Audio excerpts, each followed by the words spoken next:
नमस्कार, आप सभी का स्वागत है यूथ अध्ययन के चैनल पे। देखिए, एक बार फिर से मैं आप सभी के बीच एसपी टीजीटी कमीशन 2025 के लिए जीके का पार्ट 20 लेके आ चुका हूँ। पार्ट 20 का जो पहला क्वेश्चन है कि मंडी रियासत का इतिहास पुस्तक के लेखक कौन है। अगर बात की जाए history of Mandi state book written by, तो ये बुक जो है वो मनमोहन सिंह के द्वारा लिखी गई थी। अगर हिस्ट्री ऑफ मंडी रियासत की बात करें तो ये बुक जो है वो मंडी स्टेट की बात करें तो ये बुक मनमोहन सिंह के द्वारा लिखी गई थी। इसी प्रकार की एक बुक है जिस बुक का नाम है हिस्ट्री ऑफ मंडी। अगर हिस्ट्री ऑफ मंडी खाली आता है और स्टेट नहीं दिया होता है और बुक आता है कि हिस्ट्री ऑफ मंडी बुक के राइटर कौन है, तो आएगा विक्रम कायस्थ। दोनों बातें आपको याद रखनी है। अगर मंडी स्टेट पूछेगा तो मनमोहन सिंह आएगा और अगर हिस्ट्री ऑफ मंडी पूछेगा तो विक्रम कायस्थ आएगा। उसी प्रकार यहाँ ऑप्शन में बहुत सारे नाम दिए हैं। एम एस रंधावा, अगर एम एस रंधावा साहब की बात करें तो इनके द्वारा एक बुक लिखी जाती है जिस बुक का नाम है कांगड़ा पेंटिंग्स। तो कांगड़ा पेंटिंग्स जो बुक है वो लिखी गई एम एस रंधावा के द्वारा। इसके अलावा क्वेश्चन पूछने वाला एपीएफ हारकोड के बारे में भी पूछ सकता है। तो एपीएफ हारकोड के द्वारा जो बुक लिखी गई थी वो बुक थी Himalayan district of Kullu and Lahaul Spiti. तो ये बुक लिखी है एपीएफ हारकोड राम राहुल जी के द्वारा। जो बुक लिखी गई है वो लिखी गई है हिमालयन बॉर्डरलैंड। तो हिमालयन बॉर्डरलैंड जो बुक है वो राम राहुल के द्वारा लिखी गई है। उसी प्रकार अगर बात करें हिमाचल प्रदेश की कुछ और महत्वपूर्ण पुस्तकों की जो आपको परीक्षाओं में पूछी जा सकती है, कंट्री लाइफ जो बुक है वो नोरा रिचर्ड्स के द्वारा लिखी गई है।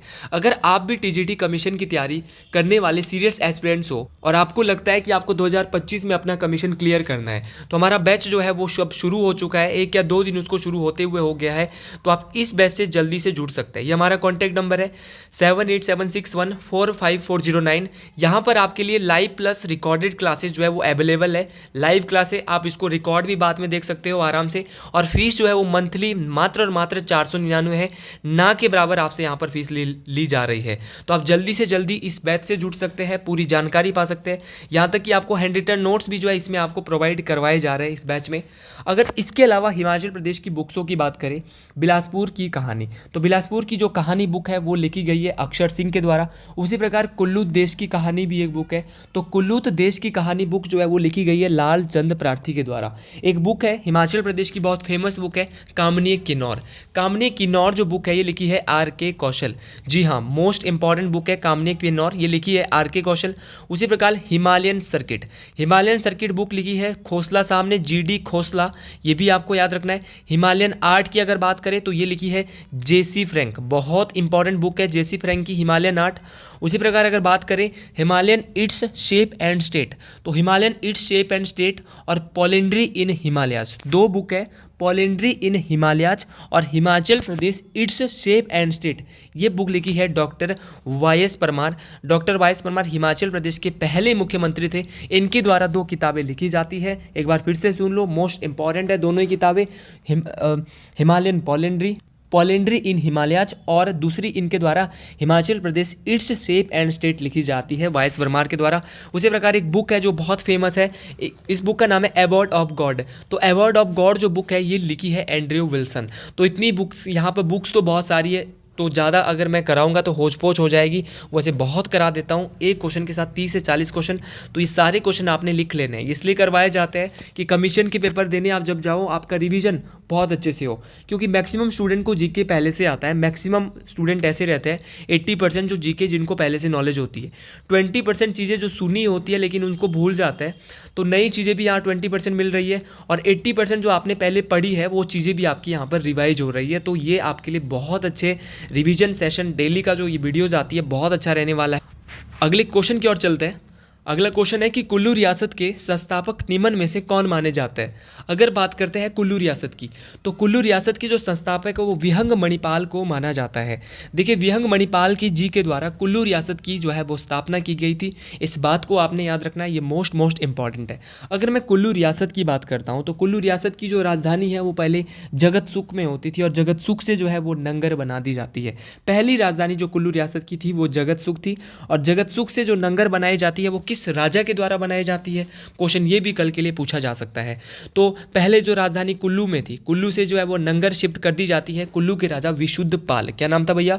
विशुद्धपाल। विशुद्धपाल कुल्लू के ऐसे राजा थे जिन्होंने कुल्लू की राजधानी जगतसुख से नंगर ले गए। उसी प्रकार नंगर से सुल्तानपुर ले गए थे राजा जगत सिंह। भैया राजा जगत सिंह के बारे में जितना ज़्यादा सुनोगे उतना ही आपको कम लगेगा। राजा जगत सिंह वही थे जिन्होंने 1660 में इस राजधानी को बदला था। नंगर से सुल्तानपुर इन्होंने अपनी राजधानी बनाई। तो कुल्लू की राजधानी सुल्तानपुर नंगर से किसने बनाई? तो कुल्लू के सबसे शक्तिशाली राजा जगत सिंह। और अगर मैं राजा जगत सिंह की बात करता हूँ तो इन्होंने उन्हीं के शासनकाल में 1653 में अयोध्या से दामोदर दास जी के द्वारा, दामोदर दास एक ब्राह्मण थे, रघुनाथ जी की मूर्ति अयोध्या से कुल्लू लाई जाती है। प्रतिमा भगवान रघुनाथ जी की लाई जाती है। अब एक मुगल सम्राट आप जानते हो औरंगजेब, मुगल सम्राट औरंगजेब के द्वारा कुल्लू के राजा जगत सिंह को राजा की उपाधि, मोस्ट इंपॉर्टेंट है कि औरंगजेब के द्वारा कुल्लू के ऐसे कौन से राजा है जिसको राजा की उपाधि दी जाती है? तो भैया इनका नाम था राजा जगत सिंह। ये भी आपको याद रखना है, मोस्ट इंपॉर्टेंट है। अगर मैं कुल्लू रियासत की बात कर लेता हूँ, यहाँ के कुछ फेमस टेम्पल्स की बात कर लेता हूँ जो कि आपने सुने नहीं होंगे। मैक्सिमम टेम्पल कुछ ऐसे हैं जैसे बिजली महादेव, आपका हिडिंबा देवी, ये तो आपने सुने भी है। कुल्लू की अगर मैं बात करूँ तो यहाँ के अगर प्रसिद्ध मंदिरों की मैं बात करूँ तो यहाँ पे एक महिषासुरमर्दिनी का मंदिर है। तो महिषासुरमर्दिनी का जो मंदिर है यहाँ पे, ये बजौरा में है। तो महिषासुरमर्दिनी का जो मंदिर यहाँ पे है, माता महिषासुरमर्दिनी, इनका बजौरा में है। उसी प्रकार हिडिंबा मंदिर आपने सुना होगा जो कि पैगोडा शैली में भीम की पत्नी है माता हिडिंबा। मनाली में यहाँ पर डूंगरी मेला भी मनाया जाता है। हिडिंबा मंदिर पैगोडा शैली में बहुत बार पूछा जाता है। परशुराम मंदिर भी कुल्लू में स्थित है। अगर मैं परशुराम मंदिर की बात करूं तो आपको पता है कि परशुराम भगवान की पूजा कुल्लू के निर्मंड में होती है। बूढ़ी दिवाली भी निर्मंड की फेमस है। तो भगवान परशुराम का जो मंदिर है वो भी कहाँ होगा? निर्मंड में ही होगा। उसी प्रकार एक दोका मोका मंदिर है।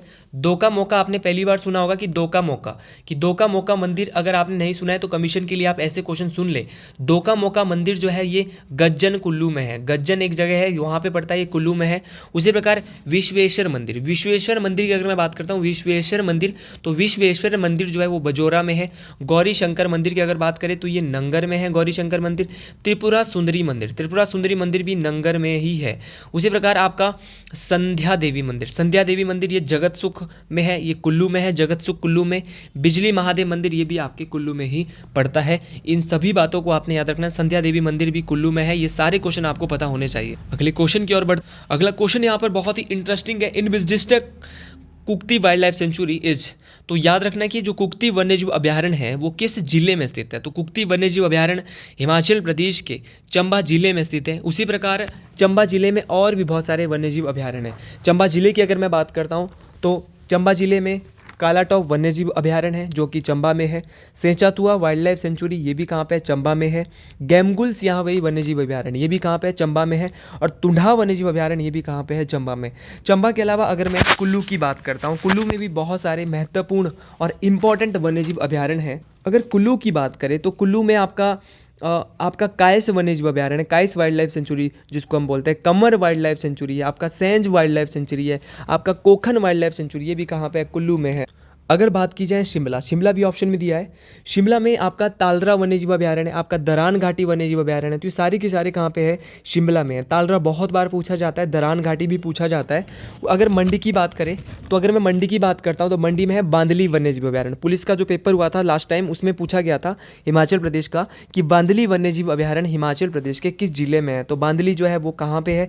मंडी में है, बांदली वाइल्ड लाइफ सेंचुरी। उसी प्रकार नागरू मंडी की सबसे ऊंची चोटी भी है, 4400 मीटर इसकी ऊंचाई है। और अगर मैं बात करता हूँ नागरू वन्यजीव अभयारण्य भी है। तो नागरू वन्यजीव अभयारण्य जो है वो कहाँ पर है? तो अगर बात की जाए नागरू वन्यजीव अभयारण्य की तो ये जो है वो मंडी में है। इसी प्रकार मंडी में शिकारी देवी माता का मंदिर भी और शिकारी देवी वन्यजीव अभयारण्य भी है, ये भी कहाँ पर है? मंडी जिले में स्थित है। अगर बात की जाए हिमाचल प्रदेश की सबसे बड़ी वाइल्ड लाइफ सेंचुरी की, सबसे बड़ी वन्यजीव अभयारण्य की, तो सबसे बड़ा वन्यजीव अभयारण्य हिमाचल का जो है वो है किब्बर वन्यजीव अभयारण्य। भाई किब्बर कौन से जिले में आता है? तो किब्बर जो है वो लाहौल स्पीति में है, हिमाचल प्रदेश का सबसे बड़ा वन्यजीव अभयारण्य है। सबसे छोटे की अगर मैं बात करता हूँ तो शिल्ली वाइल्ड लाइफ सेंचुरी, ये शिल्ली कहाँ पे है? तो शिल्ली की अगर बात करते हैं तो शिल्ली जो है वो सोलन जिले में स्थित है। इस बात को आपने याद रखना, मोस्ट इंपॉर्टेंट है। अगले क्वेश्चन की ओर बढ़ते हैं कि बुढ़ा नृत्य मुख्यतः किया जाता है कि अगर बुढ़ा नृत्य की बात करें कि जो बुढ़ा डांस है वो परफॉर्म किया जाता है कहाँ पे? तो बुढ़ा नृत्य जो है वो परफॉर्म किया जाता है सिरमौर में। अगर बुडा की मैं बात करता हूँ तो इसको सिरमौर में जो है वो परफॉर्म किया जाता है। बुडा के अलावा नाटी है, आपका बिरसू है, आपका झूरी है। सिरमौर में बुडा तो होता है, नाटी तो पूरे हिमाचल में होती है। आपको पता है कि नाटी का यहाँ पर बहुत ज़्यादा क्रेज़ है पूरे हिमाचल प्रदेश में। बिरसू बिरसू भैया सिरमौर में लगता है। बिरसू के अलावा झूरी नृत्य भी कहाँ होता है? हमारे सिरमौर में होता है। अगर मैं चंबा की बात करता हूँ तो चंबा यहाँ पर ऑप्शन में तो नहीं दिया है, लेकिन अगर चंबा की बात की जाए तो चंबा में आपका ढांगी होता है, ढेपक होता है, झांझर बहुत इंपॉर्टेंट है। झांझर आया भी है, झांझर अभी एक टेट परीक्षा में आया था। तो ढांगी, ढेपक, झांझर ये कहाँ होते हैं? चंबा ज़िले में। लाहौल स्पीति की बात करता है, लाहौल स्पीति में होता है अपना सांद और साबू। लाहौल स्पीति में बहुत इंपॉर्टेंट है सांद और साबू। और अगर किन्नौर की बात करें तो किन्नौर में होता है राक्षस नृत्य, जिसको छंब। और इसके अलावा क्यांग नृत्य, ये भी किन्नौर में ही होता है। आपका वाक्यांग हो गया, क्यांग हो गया, वाक्यांग हो गया, वयांगचू भी किन्नौर में होता है। तो ये सारे के सारे नृत्य, राक्षस नृत्य, क्यांग नृत्य, वाक्यांग नृत्य और वयांगचू नृत्य, ये कहाँ होते हैं? किन्नौर में। सिरमौर भी हमने देख लिया था। और शिमला में जो है नाटी होती है, रासा होता है। ये सारे आपको याद रखने। शिमला और सिरमौर दोनों में रासा लगता है। तो रासा नृत्य भी एक बहुत फेमस है और ये भी बार बार परीक्षाओं में पूछा जाता है। तो ये हमारे जो नृत्य हमने देखे यहाँ पर ढांगी और कथड़ी। कथड़ी कहाँ की फेमस है? तो अगर मैं कथड़ी की बात करता हूँ तो कथड़ी जो नृत्य है ये कुल्लू का फेमस है। अगले क्वेश्चन की ओर बढ़ते हैं। तो कर्थी नृत्य आपको याद रखना है, कर्थी भी मोस्ट इंपॉर्टेंट है। अगले क्वेश्चन की बात करते हैं कि निकोरा का दर्रा निम्न में से किन स्थानों को जोड़ता है? तो अगर निकोरा दर्रे की बात करें, यह हिमाचल प्रदेश के कांगड़ा और भरमौर को आपस में जोड़ता है। जी हाँ, ऑप्शन सी बिल्कुल सही हो जाएगा कि कांगड़ा को भरमौर से कौन जोड़ता है? तो ये जोड़ता है निकोरा दर्रा। बहुत कम पूछा जाता है, रैंडम पूछा जाता है ये दर्रा, लेकिन परीक्षाओं में बहुत बार आता है। सबसे ज़्यादा जो यहाँ से क्वेश्चन पूछा जाता है कि कांगड़ा और भरमौर को अन्य कौन सा दर्रा जोड़ता है, जो परीक्षा में बार बार पूछा जाता है वो है इंद्रहार दर्रा। जी हाँ, अगर मैं इंद्रहार दर्रे की बात करता हूँ तो ये कांगड़ा को भरमौर से जोड़ता है और सबसे ज़्यादा रिपीटेड क्वेश्चन यही रहता है। लेकिन आप ऐसे क्वेश्चन को भी ना भूले, बहुत कम रैंडम ये क्वेश्चन आते हैं कि निकोरा दर्रा किससे किसको जोड़ता है। तो निकोरा दर्रा और इंद्रहार दर्रा कांगड़ा को भरमौर से जोड़ते हैं। उसी प्रकार अगर मैं लाहौल को भरमौर से बात करता हूँ तो लाहौल को भरमौर से जोड़ता है कुक्ती दर्रा। कुक्ती दर्रा लाहौल को भरमौर से जोड़ता है। आपका एक दुग्गी दर्रा है, दुग्गी दर्रा भी लाहौल को भरमौर से जोड़ता है। इसके अलावा एक और है कालीचो दर्रा। कालीचो दर्रे की अगर मैं बात करूँ, ये भी क्या करता है? ये भी लाहौल को भरमौर से जोड़ता है। अब यहाँ पे चंबा को पांगी से दिया है। अगर चंबा को पांगी से बात करें तो चंबा को पांगी से जोड़ता है आपका सांच दर्रा, ये भी चंबा को पांगी से जोड़ता है। आपका दराती दर्रा, ये भी मोस्ट इंपॉर्टेंट है। उसी प्रकार अगर बात की जाए लाहौल को स्पीति से जोड़ने वाले दर्रे, तो कुंजुम दर्रा लाहौल को स्पीति से जोड़ता है, सभी को पता है। टेम्पोला दर्रा, टेम्पोला जो पास है, टेम्पोला जो जोत है, टेम्पोला जो दर्रा है वो लाहौल को स्पीति के साथ जोड़ता है। और अगर बात की जाए लालूनी दर्रा, तो ये भी लाहौल को स्पीति से ही जोड़ रहा है। तो बहुत सारे दर्रे हैं जो जिस पे हमने दर्रों की बात की। परांगला दर्रा हिमाचल प्रदेश का सबसे अधिक ऊंचाई पर स्थित दर्रा है। तो पासिस से भी बहुत सारे क्वेश्चन पूछे जाते हैं, तो पासिस को भी आपने जरूर पढ़ लेना है। जितने भी क्वेश्चन आपको लग रहा है कि दर्रे से क्वेश्चन आ रहा है, किससे किसको जोड़ता है, ऊंचाई कितनी है दर्रों की, तो ये सारी चीज़ें आपको याद करनी है, परीक्षाओं में पूछी जाती है। अगला क्वेश्चन, गौरी देवी का टिब्बा शिखर निम्न में से किस जिले में आता है?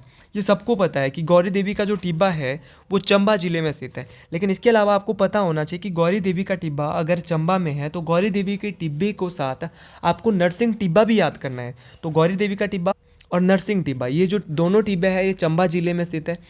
चंबा जिले की अगर मैं बात करता हूँ तो चंबा जिले की सबसे ऊंची चोटी पीर पंजाल है और पीर पंजाल पर्वत श्रृंखला भी चंबा जिले में ही है। इस बात को आपने याद रखना है।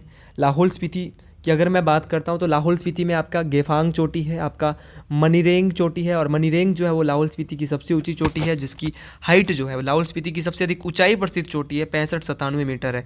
ये भी आपको याद रखना है। शिंगरीला चोटी ये भी लाहौल स्पीति में है।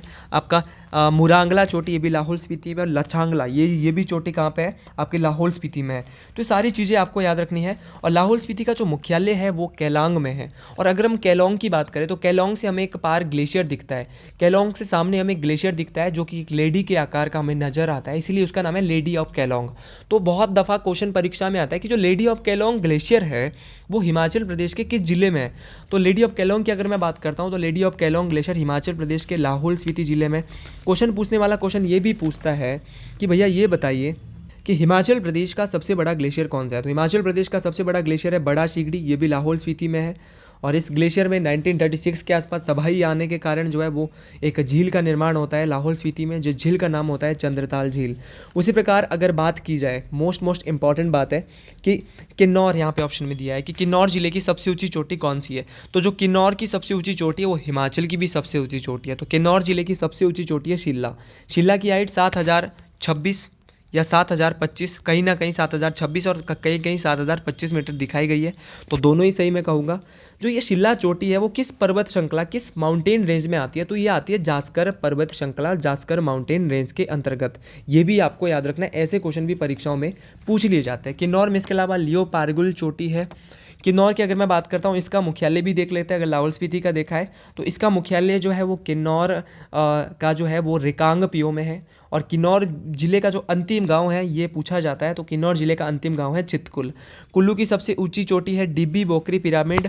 और कांगड़ा की सबसे ऊंची चोटी है हनुमान टिब्बा। और कुल्लू की जो डिब्बी बोकरी चोटी सबसे ऊंची है, इसकी हाइट है 6400 मीटर। और कांगड़ा की जो है उसकी है 5860 या 5960। कांगड़ा की मैं नहीं बता पाऊंगा एग्जैक्ट, क्योंकि अभी मुझे याद नहीं आ रही है। अगले क्वेश्चन की बात करते हैं कि श्री सीताराम के नेतृत्व में धामी प्रजामंडल के द्वारा निकाले गए जुलूस के दौरान घटित धामी हादसा किस वर्ष हुआ था। अगर धामी गोलीकांड की बात करें, धामी हादसे की बात करें तो 1939 में हुआ था। अब क्वेश्चन में ये आंसर दिया है कि श्री सीताराम के नेतृत्व में निकाला गया था धामी प्रजामंडल।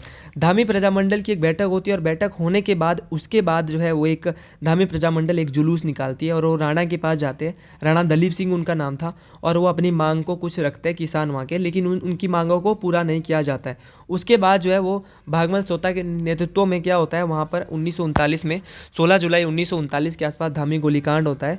और अगर मैं धामी की बात करता हूँ, धामी की जो रियासत है इसका जो राजधानी है वो हलोग में है। इस बात को आपने याद रखना, ये भी मोस्ट इंपॉर्टेंट है। अगले क्वेश्चन की बात कर, अगला क्वेश्चन मोस्ट इंपॉर्टेंट रहने वाला है कि वर्मन राजवंश किस पूर्ववर्ती राज्य से संबंधित है। तो वर्मन जो है वो चंबा के राजा ही होते थे, आप सभी जानते हैं। चंबा रियासत की स्थापना 550 ईसा पूर्व में राजा मारू के द्वारा, 550 ईस्वी में राजा मारू के द्वारा की गई थी। चंबा शहर की अगर बात करते हैं तो चंबा शहर की स्थापना साहिल वर्मन किसके लिए की थी, अपनी बेटी चंपावती के लिए इन्होंने जो है वो चंबा शहर की स्थापना की थी। इस बात को आपने याद रखना, कब की थी, 920 ईस्वी में की थी। वर्मन की उपाधि जो लगाई थी वो किस राजा के द्वारा लगाई थी, तो ये लगाई थी चंबा के राजा आदित्य वर्मन के द्वारा। तो आदित्य वर्मन के द्वारा वर्मन लगाया गया था, ये भी आपको याद रखना है। अब चंबा की रियासत के ऐसे कौन से राजा थे जिनके द्वारा जो है वो चूहों के मारने के पर हत्या पर रोक लगा दी गई थी। तो इनका नाम था मूशन बर्मन। मूशन बर्मन ने क्या किया था, चूहों के हत्या पर जो है वो रोक लगा दी थी पूरी तरह, ये भी आपको याद रखना है। अब चंबा के ऐसे राजा जिन्होंने भूरी सिंह संग्रहालय का निर्माण करवाया था, तो इनका नाम था राजा भूरी सिंह, अपने ही नाम से करवाया था 1908 में। राजा भूरी सिंह के द्वारा ही 1910 में जो है वो वहाँ पर बिजली घर का निर्माण चंबा के अंतर्गत किया जाता है, मोस्ट इंपॉर्टेंट।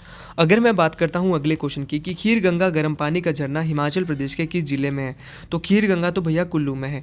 खीर गंगा के अलावा कुल्लू में वशिष्ठ है, आपका कुल्लू में ही मणिकरण है। मणिकरण एक गर्म पानी का झरना, ये भी कुल्लू जिले में ही है। कसोल है। तो ये सारे के सारे कहाँ पे, कुल्लू में है। इसके अलावा शिमला में आपका चैडविक है, ज्योरी है। ये जो वाटर स्प्रिंग है ये कहाँ पे है, ये जो झरने हैं तो चैडविक झरना और आपका ज्योरी झरना ये कहाँ पे है, शिमला में है। और अगर बात की जाए आपके कुछ अन्य जैसे भागसूनाथ जो एक झरना है वो कहाँ पे है, तो भागसूनाथ झरना जो है वो धर्मशाला में है। तत्ता पानी आपने बहुत सुना होगा, मंडी का फेमस है तत्ता पानी, गर्म पानी का झरना। तो चश्मा या झरना ये जो है वो मंडी जिले में है, ये भी आपको याद रखना है। धनचो बहुत इंपॉर्टेंट है। धनचो कहाँ पे भैया, धनचो चंबा में है। इसके अलावा कालिका कुंड कहाँ पे, ये भी आपके चंबा में है। कालिका झरना। तो ये सारे के सारे झरने हमने देखे। अगर आपको ये वीडियो अच्छी लगी है तो कमेंट बॉक्स में एक बार जरूर लिखें हर हर महादेव। वीडियो हमेशा छोटी है और डेली प्रैक्टिस सेट आपके लिए लाए जा रहे हैं, ये मोस्ट इंपॉर्टेंट रहने वाले हैं। तो इसी प्रकार हमारी वीडियो आपके बीच आती रहेगी। अगर आपको कंटेंट पसंद आया है तो कमेंट बॉक्स में एक बार जरूर लिखें हर हर महादेव। आज के लिए इतना ही, मिलते हैं अगले वीडियो में। जय श्री गुरु महाराज, जय माँ ठारी, हर हर महादेव, जय माँ मंगल।